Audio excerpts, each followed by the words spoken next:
काय कोणा ज्याच्या त्याचा लोकशाहीमध्ये अधिकार आहे, का बोलू नये त्यांनी बोलावं. त्यांना जर अधिकार आहे त्यांची ते बोलतील. मी कसं याच्यावर ती बोलणार म्हणले का नाही तुम्ही त्यांना विचारा. मी कसं बोलणार त्याच्यावर? त्यांनी का आवाज उठवायचा, माझा काय अधिकार, तुम्ही त्यांनाच विचारा. काही आमदार देखील तुमच्या समर्थनार्थ उतरलेत. मग तसं नाही, आमदार उतरले, ज्याला जी वाटतंय खरं ती बोलतील ना बिचारे. ते उतरले म्हणजे आता काय मग काय निष्पन्न झालं का?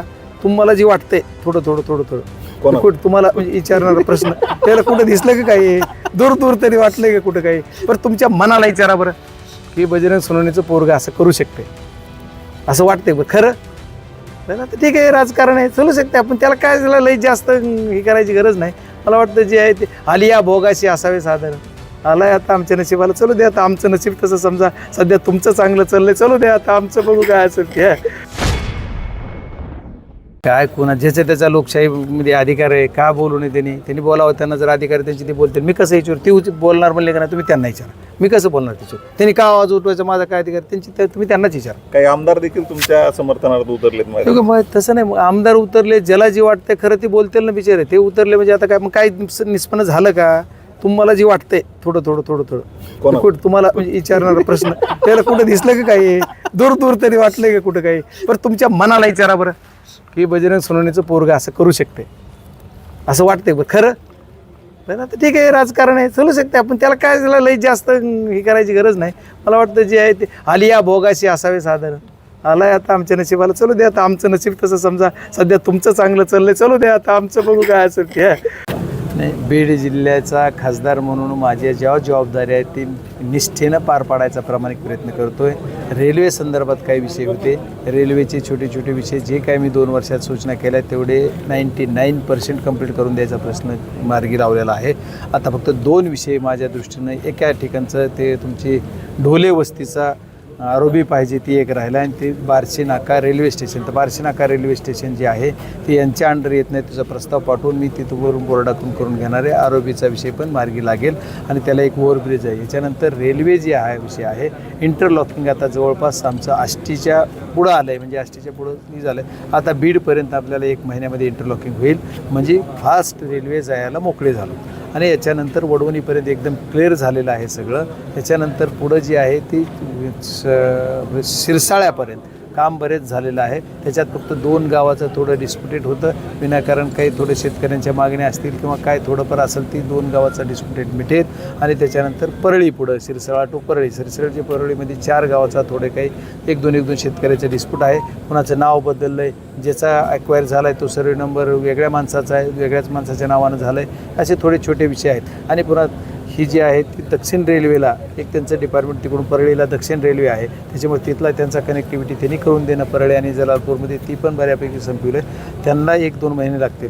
नियर अबाउट 2 months मॅक्झिमम सगळं कंप्लिटेड होईल अशी अपेक्षा करू नाही, होणारच आहे असं मला वाटतं. त्यांनी जे आज कमिटमेंट दिल्या ती तशाच दिलेल्या आहेत.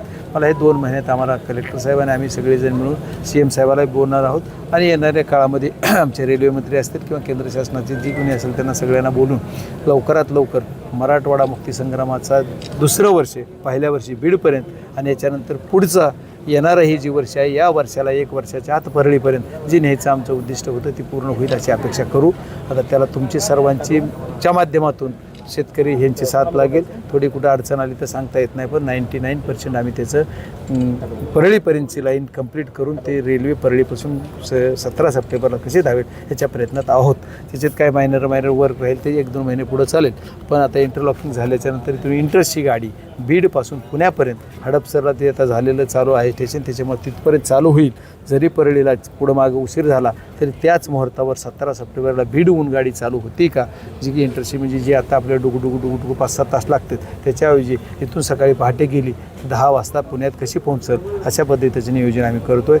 आणि मी बोर्डाला मागणी करणार आहे, बोर्डातून रेल्वे बोर्डातून ह्या 2 गोष्टी, जी गाडी परळीहून निघेल परळी टू मुंबई ही एक गाडी असेल, तिकडून मुंबईहून त्याच रात्री संध्याकाळी 10-11 वाजता काय असेल ती अशी एक गाडी, आणि दुसरी सकाळी पहाटे 5 इथून निघेल अशी ती गाडी तिथं जाईल आणि पहाटे 5ला निघून तिथून संध्याकाळी 5ला निघून आपल्या इथे बीडला येईल.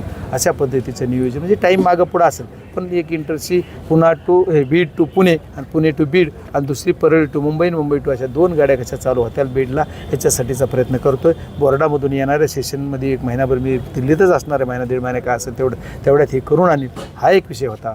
दुसरा विषय रेल्वेच्या बाबतीत जी आम्हाला दुसरी रेल्वे महत्त्वाची करायची, जी की धाराशिव, बीड, संभाजीनगर, जी की चार जिल्ह्याला कनेक्ट आहे.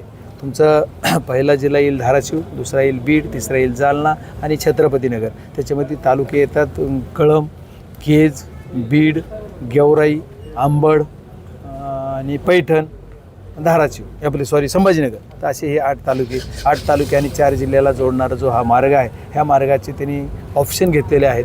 4 ऑप्शन 3 ऑप्शन काहीतरी इकडून तिकडून, त्याच्यातलं एक ऑप्शन काय जी अलॉटमेंट फायनल होईल ते होईल. आज त्याच्यावर काही मला सांगता यायचं नाही, पण ते 4 होतील जवळपास फायनल. जी नियरेस्ट केलं आहे, काही ठिकाणी काही सजेशन केलं ते मी मागच्या वेळेस की हे असं नाही असं करा, असं नाही असं करा, त्याच्याप्रमाणे रिवाईज प्रपोजल घेऊन त्याच्याप्रमाणे ते जी काय फिजिबल होईल अशा पद्धतीने ते करतात. पण तो जी मॅटर खरा जर विचार केला तर राजकीयदृष्ट्या बोलायचं झालं तर हा पॉलिसी मॅटरचा भाग आहे. याला स्टेट गव्हर्नमेंट म्हणजे त्याचा ROV जे असतो तो मायनस जातो आहे, तर ते प्लस होण्यासाठी त्याला 50-50% केंद्र शासन आणि राज्य शासन अशा धर्तीवर जर केलं तर ती बसल अशा पद्धतीचं आहे. राज्य शासनाला मी अजितदादा असताना तशी विनंती केलेली, DPCचा ठराव घेतलेला.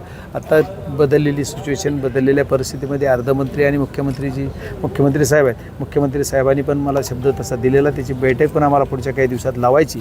आणि मला वाटतं की 101% त्याचा तुम्ही काय अर्थ लावायचा मला माहीत नाही, पण 100% मुख्यमंत्री याला पॉझिटिव्ह आहेत आणि हे होणारच.